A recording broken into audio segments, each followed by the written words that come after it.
और साथ ही प्रधानमंत्री नरेंद्र मोदी की तरफ से जम्मू कश्मीर को एक बार फिर से राज्य का दर्जा दिया जाएगा, स्टेटहुड फिर से मिलेगा जम्मू कश्मीर को। इस बात का भी उधमपुर की रैली में जिक्र किया गया।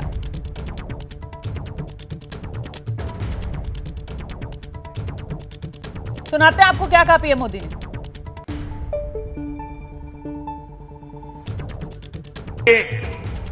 जब जम्मू कश्मीर में भी विधानसभा के चुनाव होंगे, जम्मू कश्मीर को वापस राज्य का दर्जा मिलेगा। आप अपने विधायक, अपने मंत्रियों से अपने सपने साझा कर सकेंगे। हर वर्ग की समस्याओं का तेजी से समाधान होगा। यहां जो सड़कों और रेल का काम चल रहा है वो तेजी से पूरा होगा।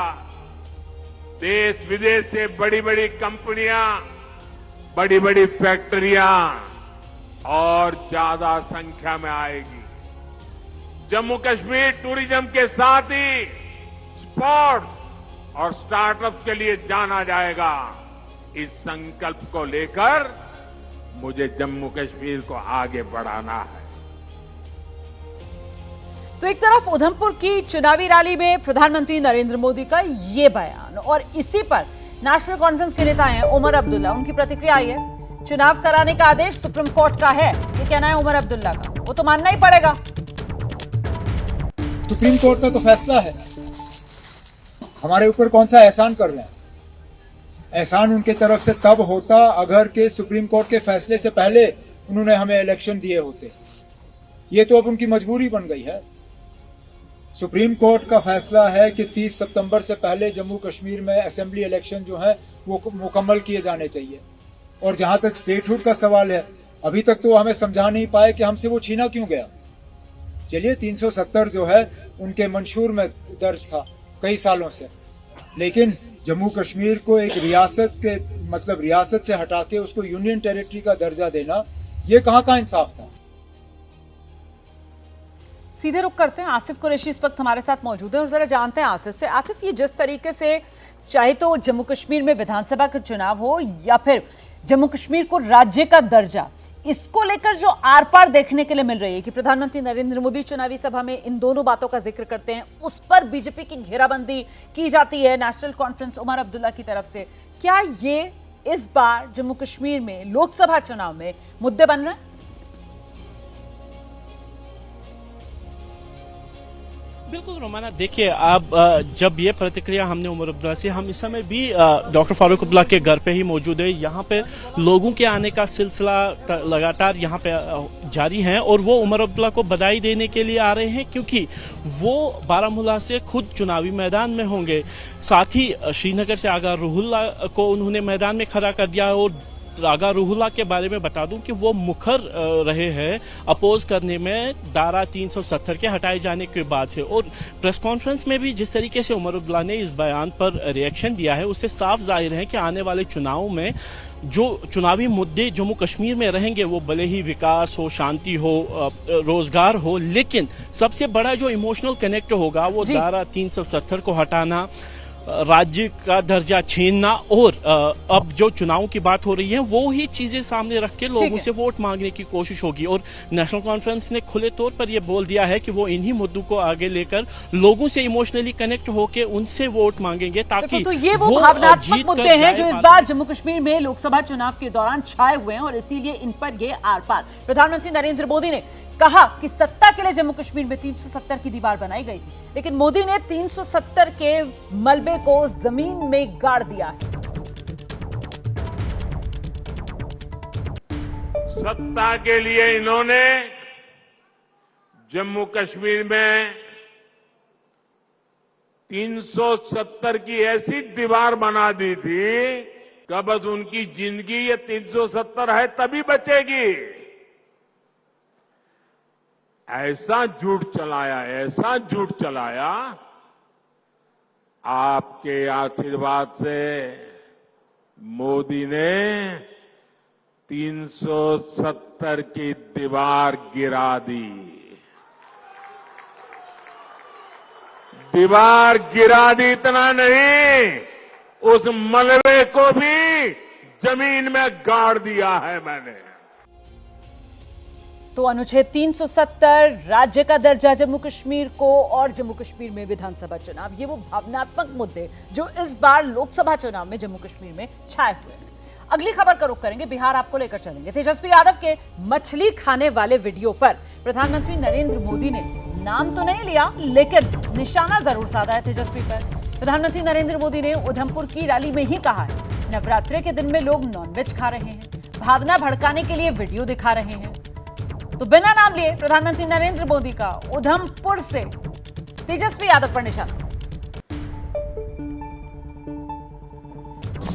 कई दिनों से 3-4 दिनों से हम लगातार मुकेश सहनी जी के साथ जा रहे हैं, है ना।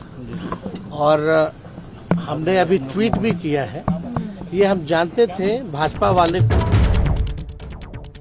प्रधानमंत्री नरेंद्र मोदी ने कैसे वार किया, पहले आपको वो सुना देते हैं, क्योंकि वीडियो जो शेयर किया गया था तेजस्वी यादव की तरफ से वो 9 तारीख को शेयर किया गया था और ये लिखते हुए शेयर किया गया था कि ये एक दिन पहले 8 तारीख का वीडियो है, मतलब नवरात्रि से एक दिन पहले का वीडियो। लेकिन सियासी तौर पर यह मामला लगातार गर्मा रहा है। पहले बिहार बीजेपी में तेजस्वी यादव को घेरा और अब सीधे प्रधानमंत्री नरेंद्र मोदी ने बिना नाम लिए तेजस्वी पर निशाना साधा। सुनिए।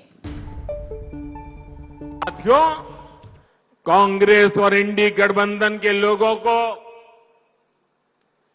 देश के ज्यादातर लोगों की भावनाओं की कोई परवाह नहीं है। नवरात्र के दिनों में अपना नॉनवेज खाना अब किस मंशा से वीडियो दिखा दिखा करके लोगों की भावनाओं को चोट पहुंचा करके किसको खुश करने का खेल कर रहे हो। ये लोग ऐसा जानबूझकर इसलिए करते हैं ताकि इस देश की मान्यताओं पर हमला हो। ये इसलिए होता है ताकि एक बड़ा वर्ग इनके वीडियो कर देखकर चिढ़ता रहे, असहज होता रहे।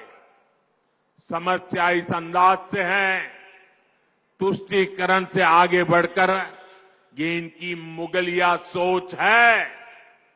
लेकिन ये लोग नहीं जानते, जनता जब जवाब देती है तो बड़े बड़े शाही खानदार के युवराजों को बेदखल होना पड़ता है। तो तुष्टीकरण, मुगलिया सोच जैसे शब्दों के साथ प्रधानमंत्री नरेंद्र मोदी ने तेजस्वी यादव का नाम तो नहीं लिया, लेकिन इंडिया गठबंधन की घेराबंदी जरूर की। हालांकि तेजस्वी यादव पहले ही इस मामले पर सफाई दे चुके हैं। वीडियो 8 अप्रैल का है। उन्होंने तंज भरे लहजे में कहा भी कि वो बीजेपी वालों का आईक्यू टेस्ट कर रहे थे। कई दिनों से 3-4 दिनों से हम लगातार मुकेश सहनी जी के साथ जा रहे हैं, है ना। और हमने अभी ट्वीट भी किया है, ये हम जानते थे भाजपा वाले को लोगों को मिर्ची लगेगी, इसलिए हमने आईक्यू टेस्ट जो है वो किया था। अब ट्वीट में जो वीडियो के साथ जो हमने ट्वीट डाला है उसमें साफ तौर पे डेट का जिक्र है, 8 तारीख का तारीख उसमें मेंशन है। और हमने जो आईक्यू टेस्ट जो लिया इन भाजपाइयों का, हम साबित हुए सही, है ना। तो ये लोग पढ़ते लिखते तो है नहीं, जानकारी तो है नहीं, मुद्दे की बात जो है वो करते नहीं। हम आईक्यू टेस्ट ले रहे थे इसलिए पोस्ट किया। मछली आप इसको बोल रहे हैं, कांटा कहाँ अटक गया। आप देखिएगा ना, इतनी प्रमुखता से भाजपा वाला बेरोजगारी पे बोलता है क्या, पलायन पे बोलता है क्या, गरीबी पे बोलता है क्या, लेकिन इन सब चीजों में कैसे कूद कूद करके लोग आ रहे हैं, कितने लोग कूद कूद करके आ रहे हैं। तो जो नेता बयानबाजी कर रहे हैं बिना पढ़े लिखे, बिना ट्वीट को देखे हुए कुछ भी बोल सकते हैं। दिल्ली की सियासत से जुड़ी बड़ी खबर, आम आदमी पार्टी ने केंद्र सरकार पर दिल्ली में राष्ट्रपति शासन लगाने की साजिश का आरोप लगाया। दिल्ली सरकार की मंत्री आतिशी अब से कुछ देर पहले प्रेस कॉन्फ्रेंस करने के लिए आई थी और उसी प्रेस कॉन्फ्रेंस में आतिशी ने कहा कि केंद्र सरकार राजनीतिक षड्यंत्र कर रही है। पिछले कुछ दिनों से किसी सीनियर अधिकारी की पोस्टिंग दिल्ली में नहीं हो रही है। दिल्ली के एलजी केजरीवाल सरकार के खिलाफ गृह मंत्रालय को चिट्ठी लिख रहे हैं। दिल्ली के लिए केंद्र सरकार ने राजनीतिक षड्यंत्र तैयार किया है राष्ट्रपति शासन लगाने का। हमें विश्वसनीय सूत्रों से पता चला है कि आने वाले कुछ दिनों में केंद्र सरकार दिल्ली में राष्ट्रपति शासन लगाने वाली है। पिछले कई महीनों से किसी भी सीनियर आईएएस अफसर की पोस्टिंग दिल्ली में नहीं हुई। दूसरी बात, दिल्ली के अंदर कई विभाग खाली हैं, वहां पर अफसर पोस्टेड नहीं है, लेकिन फिर भी दिल्ली के अंदर किसी भी अफसर को नहीं लगाया जा रहा। तीसरी बात,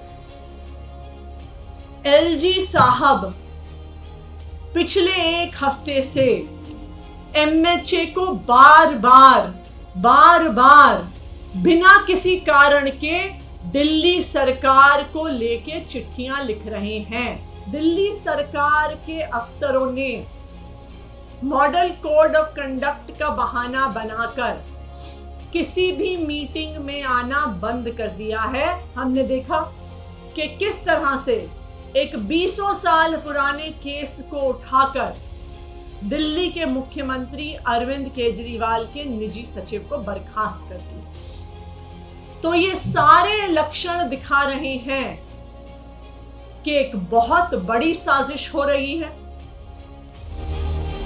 आम आदमी पार्टी कह रही है दिल्ली में राष्ट्रपति शासन लगाने की साजिश रच रही है केंद्र सरकार, बीजेपी। हालांकि बीजेपी की तरफ से इस पर प्रतिक्रिया दी गई है। बीजेपी कह रही है हमारी तरफ से तो राष्ट्रपति शासन लगाने की कोई मांग की ही नहीं गई।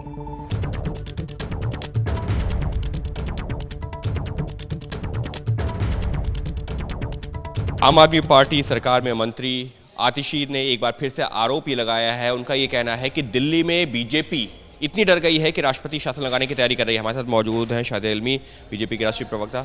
शाहिद जी, इतना डर गए हैं आप लोग कि दिल्ली में राष्ट्रपति शासन लगाने जा रहे हैं, आतिशी कह रही हैं? कितने डरे हुए प्रतीत हो रहे हैं हम लोग।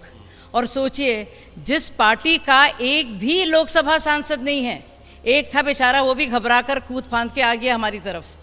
सोचिए, वो पार्टी से हम लोग कितना ज़्यादा डरे हुए हैं, कितने भयभीत हम लोग प्रतीत हो रहे हैं। लेकिन देखिए, आम आदमी पार्टी की आदत है और रायता फैलाने की उनकी पुरानी फितरत है, और उसी तरह से रायता बेचारी फैला रही हैं, ऊल जलूल बातें कर रही हैं, समा बांध रही हैं। जानती हैं अच्छी तरह से कि चोरी उनकी पकड़ी गई है, उनकी और आम आदमी पार्टी की। जिस तरह से एक के बाद एक आप देखेंगे इस्तीफों का दौर चलेगा, जिस तरह से सब दिख रहा है सबको कि टूट की कगार पर है आम आदमी पार्टी। कैसे उनके आधे से ज़्यादा राज्यसभा एमपीज वापस नहीं आ रहे हैं। राघव चड्ढा जी बेचारे अपने खैर मना रहे हैं लंदन में बैठे हुए। एक विजय जी हैं जो स्टैनफोर्ड से अपने इंटरव्यूज़ दे रहे हैं। एक आप स्वाति मालीवाल जी हैं जो बहुत ही मसरूफ़ हैं अपनी बहन की चिकित्सा में। सोचिए, फटक तक नहीं रहे हैं। तो ऐसी साएँ साएँ वाली आवाज़ आने लगी है वहाँ से।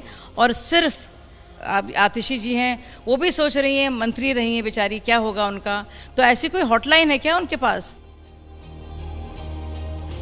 12 से 2 देश का पॉलिटिकल शो देख रहे हैं आप। सीधे आपको लेकर चलेंगे पश्चिमी उत्तर प्रदेश के मुरादाबाद, जहां इस वक्त मंत्री अमित शाह चुनाव प्रचार में डटे हुए हैं। मुरादाबाद वालों, मुझे बताओ कि कश्मीर जो है हमारा है या नहीं है? अंत तक बोलो, जरा जोर से बोलो, है या नहीं है? एक कांग्रेस के खड़गे जी कहते हैं राजस्थान उत्तर प्रदेश वालों का कश्मीर से क्या लेन देन है। खड़गे साहब, आपको मालूम नहीं है, मुरादाबाद का बच्चा बच्चा कश्मीर के लिए अपनी जान देने के लिए तैयार। भाई और बहनों, मुझे बताओ, ये धारा 370 हटनी चाहिए थी या नहीं हटनी चाहिए थी? जोर से बोलो, हटनी चाहिए थी या नहीं हटनी चाहिए थी? 70 साल तक ये कांग्रेस पार्टी धारा 370 को अनौरस बच्चे की तरह अपनी गोदी में खिलाती रही। आपने मोदी जी को दूसरी बार प्रधानमंत्री बनाया। मोदी जी ने 5 अगस्त 2019 को धारा 370 को समाप्त कर दिया। और ये जहां कश्मीर शान से अपना तिरंगा वहां लहरा रहा है, मोदी जी के नेतृत्व में कश्मीर हमेशा के लिए भारत के साथ जुड़ गया है। भाई और बहनों, मोदी जी ने इस 10 साल के अंदर इस देश से आतंकवाद और नक्सलवाद को समाप्त करने का, आपको याद होगा 10 साल तक कांग्रेस पार्टी की सरकार थी। पाकिस्तान से हर रोज आलिया, मालिया, जमालिया आते थे और बम धमाके कर चले जाते थे। किसी के माथे पर जू नहीं रहेंगी। मोदी जी आए, उन्होंने फिर से गलती करी, उरी और पुलवामा में धमाका किया, मगर वो भूल गए कि मनमोहन सिंह की सरकार नहीं है, नरेंद्र मोदी की सरकार है, नरेंद्र मोदी की। 10 ही दिन में सर्जिकल स्ट्राइक और एयर स्ट्राइक कर पाकिस्तान के घर में घुसकर आतंकवादियों का सफाया करने का काम नरेंद्र मोदी जी ने किया। भाई और बहनों, मोदी जी ने देश को सुरक्षित किया है, मोदी जी ने देश को समृद्ध किया है, मोदी जी ने गरीबों का कल्याण करने का काम करा है। देश के अंदर 80 करोड़ से ज्यादा गरीबों को हर महीना प्रति व्यक्ति प्रति माह 5 किलो अनाज मुफ्त देने का काम नरेंद्र मोदी जी कर रहे हैं। 12 करोड़ शौचालय बनाने का काम नरेंद्र मोदी जी ने किया है। 4 करोड़ से ज्यादा लोगों को अपना घर देने का काम नरेंद्र मोदी जी ने किया है।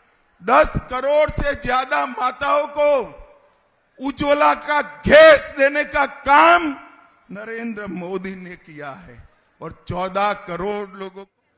तो मुरादाबाद लोकसभा सीट पर आप सुन रहे थे गृह मंत्री अमित शाह का चुनाव प्रचार। मुरादाबाद वही सीट है जहां 2019 में बीजेपी हार गई थी। समाजवादी पार्टी से डॉक्टर एसटी हसन जीते थे वहां पर, और इस बार समाजवादी पार्टी ने मुरादाबाद में अपना उम्मीदवार बदला है, रुचि वीरा को वहां से उम्मीदवार बनाया। और उत्तर प्रदेश के मुख्यमंत्री योगी आदित्यनाथ आज उत्तर प्रदेश के कैराना और सहारनपुर में चुनावी रैली करेंगे। सीएम योगी के सहारनपुर दौरे से पहले कांग्रेस के उम्मीदवार इमरान मसूद के मंदिर जाने को लेकर एक बड़ा विवाद खड़ा हो गया है। इमरान मसूद सिद्धपीठ त्रिपुर बाला सुंदरी देवी के मंदिर गए थे। इमरान मसूद की इस मंदिर यात्रा पर बजरंग दल ने ऐतराज जता दिया है। बजरंग दल ने मंदिर परिसर में गैर हिंदुओं के प्रवेश पर प्रतिबंध वाले पोस्टर अब चस्पा कर दिए हैं। हालांकि इस मामले में मंदिर कमेटी की ओर से अभी कोई बयान नहीं आया है।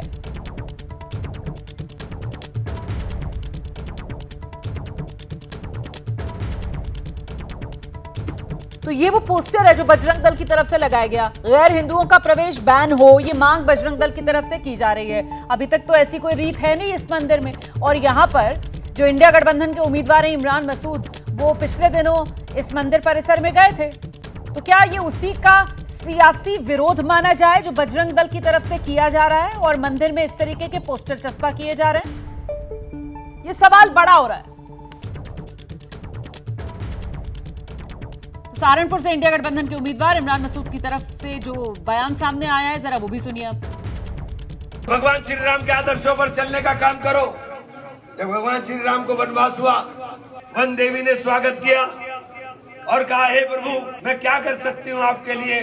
जिस रास्ते से मैं चल के आया हूँ उस रास्ते को सुगम कर दो, उसके कंकड़ पत्थर सब निकाल दो। मेरा छोटा भाई उस रास्ते से मुझे ढूंढता हुआ आएगा। इस देश के अंदर हिंदू बड़ा भाई है, मुसलमान छोटा भाई है।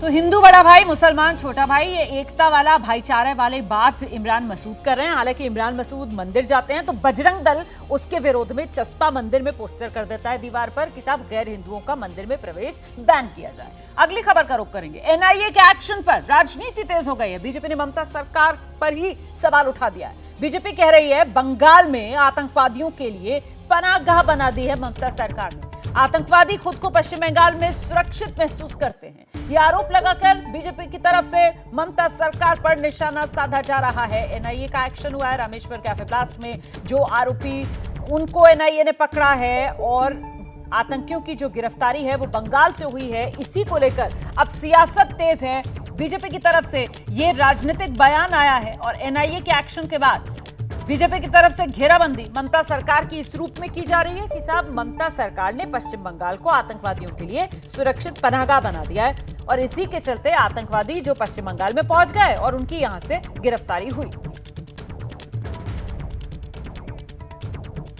तो जैसा कि मैं आपको बता रही थी, बेंगलुरु के रामेश्वरम कैफे ब्लास्ट केस में एनआईए ने 2 प्रमुख आरोपियों को गिरफ्तार किया है। नाम मुसव्विर हुसैन और अब्दुल मतीन ताहा। इन्हें गिरफ्तार किया गया है। दोनों की गिरफ्तारी पश्चिम बंगाल से हुई है और इसी के बाद अब ये सियासत तेज है और इस सियासी आर पार में बीजेपी के निशाने पर फिलहाल टीएमसी और ममता सरकार है।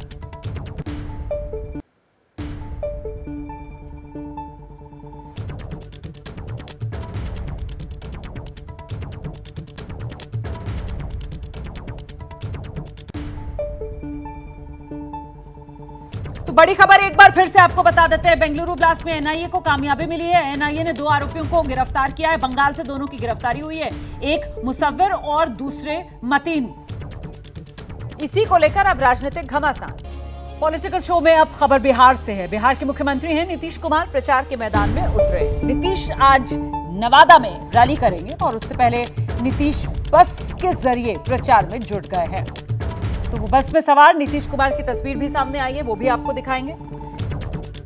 बिहार लोकसभा चुनाव उम्मीदवारों के प्रचार के लिए नीतीश कुमार उतर गए हैं। ये वो तस्वीर नीतीश कुमार की आपके सामने है। बस के जरिए नीतीश कुमार प्रचार में जुटे हैं। आज नवादा में रैली करेंगे नीतीश कुमार।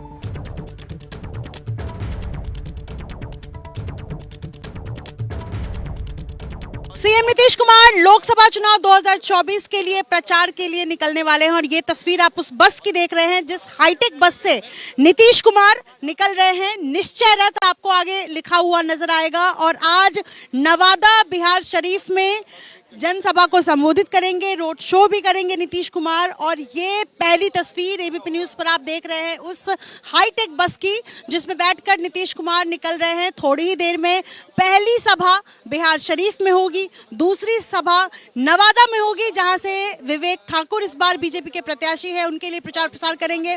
और ये वो बस है जिसमें नीतीश कुमार आपको नजर आएंगे। इसके अलावा संजय झा है इस बस में। और ये देखिए हाईटेक बस, पूरा बिहार हमारा परिवार, सेवा ही धर्म है। और अब नीतीश कुमार यहां से निकल रहे हैं और चूंकि इस बार एनडीए के साथ एक बार फिर से नीतीश कुमार एनडीए का हिस्सा है और ऐसे में प्रचार प्रसार में कोशिश होगी कि 40 की 40 सीटें एनडीए के पक्ष में लाने की कोशिश हो। और रोजगार एक सबसे अहम मुद्दा है जिसको ध्यान में रखकर बस का कैंपेनिंग जो है वो भी किया गया है। नीतीश कुमार यहां से निकल चुके हैं। बिहार शरीफ में कौशलेंद्र कुमार जो कि जेडीयू की टिकट से प्रत्याशी हैं और विवेक ठाकुर जो कि नवादा में बीजेपी की टिकट से प्रत्याशी हैं, उन दोनों के लिए प्रचार प्रसार करेंगे सीएम नीतीश कुमार। अपने सहयोगी अजीत गुप्ता के साथ निरिश्री, एबीपी न्यूज पटना। और उधर कांग्रेस ने अभी हिमाचल प्रदेश की जो मंडी सीट है वहां के लिए अपने उम्मीदवार के नाम का ऐलान तो नहीं किया, लेकिन बीजेपी की जो प्रत्याशी हैं कंगना रनौत, उन्होंने कांग्रेस नेता विक्रमादित्य सिंह पर हमले शुरू कर दिए क्योंकि ऐसे कयास लगाए जा रहे हैं कि बहुत मुमकिन है इस बार प्रतिभा सिंह जो कह चुकी हैं कि वो चुनाव मैदान में नहीं उतरना चाहती हैं, फिलहाल सिटिंग एमपी हैं मंडी से, उन्हीं के बेटे विक्रमादित्य सिंह को कयास लग रहे हैं कि कांग्रेस टिकट देकर कंगना रनौत के सामने चुनाव मैदान में उतार दे। तो कंगना ने नाम लिए बगैर ही विक्रमादित्य सिंह को छोटा पप्पू ठहरा दिया है। एक बड़ा पप्पू है दिल्ली में, लेकिन हमारे यहाँ पे भी एक छोटा पप्पू है। वो कहता है कि मैं गौ मांस खाती हूँ और उसके पास एक वीडियो है, तो वो वीडियो दिखाता क्यों नहीं है? झूठा और एक नंबर का पलटूबाज है ये छोटा पप्पू। आज मैं ये सब पप्पुओं को जो भी है जो मुझे धमका रहे हैं, मैं चुनौती देती हूँ। ये तुम्हारे बाप दादाओं की रियासत नहीं है जो तुम मुझे डरा के धमका के यहाँ से बाहर भेज दोगे। ये नरेंद्र मोदी का नया भारत है। ऐसे राजा बेटा मुझे बहुत मिले हैं। फिल्म इंडस्ट्री में भी इन राजा बेटाओं को मुझसे बड़ी प्रॉब्लम थी, जो शराब और ड्रग्स के नशे में धुत रहते हैं। इन्होंने मुझे डराया, मुझे धमकाया, मेरा कुछ नहीं बिगाड़ सके। इन्होंने मुझे खत्म नहीं किया, मैंने अपनी फिल्मों से हीरो ही खत्म कर दिए।